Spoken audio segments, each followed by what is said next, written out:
जिस बात का भाजपा को डर था अब वो ही हो रहा है। पार्टी विद डिसिप्लिन में अब इनडिसिप्लिन के नए अध्याय लिखे जा रहे हैं।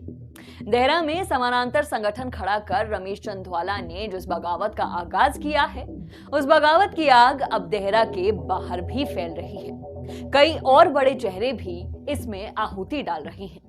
दावा तो कुछ ऐसा ही किया जा रहा है। यदि ऐसा हुआ तो मुमकिन है कि भाजपा के सियासी अरमान भी इसमें झुलस जाएं।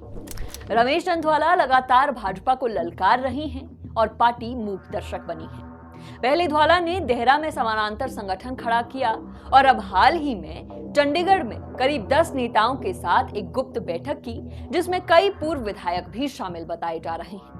यानी जिन जिन दिग्गजों को पार्टी से गिला है वो सब ध्वाला के रेडार पर है और इनमें से कुछ इस बैठक में शामिल भी हुए हैं। हालांकि अक्सर चर्चा में रहने वाले कुछ नाराज नेताओं ने इससे दूरी भी बनाई है।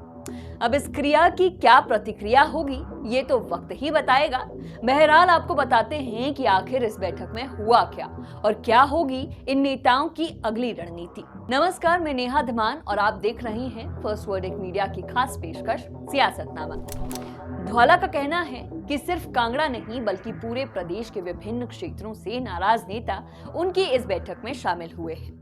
इन नाराज नेताओं ने भाजपा की मौजूदा कार्यप्रणाली पर असंतोष जताया और अपनी रणनीति को अंतिम रूप दिया। ये तय किया गया है कि देहरा की तर्ज पर अन्य क्षेत्रों में भी समानांतर संगठन बनाए जाएंगे। मतलब भाजपा के भीतर ही एक मिनी भाजपा की प्लानिंग चल रही है।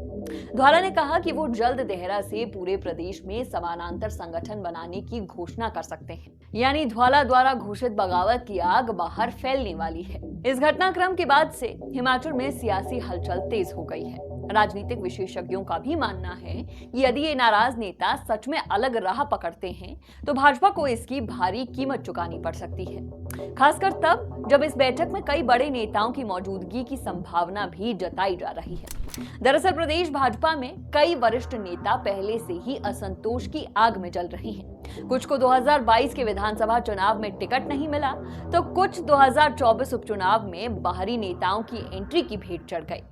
अब अगर ये सारे नाराज नेता एकजुट हो जाएं, तो भाजपा के लिए ये फैला हुआ रायता समेटना जरा भी आसान नहीं होगा। अब सवाल ये है कि भाजपा इस संकट से कैसे निपटेगी, संवाद से, सख्ती से, या फिर भाजपा इसे संकट मान ही नहीं रही है। जो भी हो, फिलहाल तो ध्वाला और उनके समर्थक अपनी अगली चाल चलने को पूरी तरह तैयार हैं और भाजपा बस देख रही है। हैरत तो ये भी है कि ध्वाला की खुली चुनौती के बावजूद पार्टी विद डिसिप्लिन बीजेपी ने अब तक उन पर कोई डिसिप्लिनरी एक्शन नहीं लिया है, न ही ध्वाला के साथ कोई संवाद स्थापित किया गया है। हाँ, नेता प्रतिपक्ष जयराम ठाकुर ने ये जरूर कहा है कि पार्टी में कोई भी नहीं छूटता, मगर ध्वाला पर ढील बरतकर भाजपा कहीं ना कहीं एक नेगेटिव उदाहरण सेट कर रही है, जो आने वाले वक्त में भारी पड़ सकता है।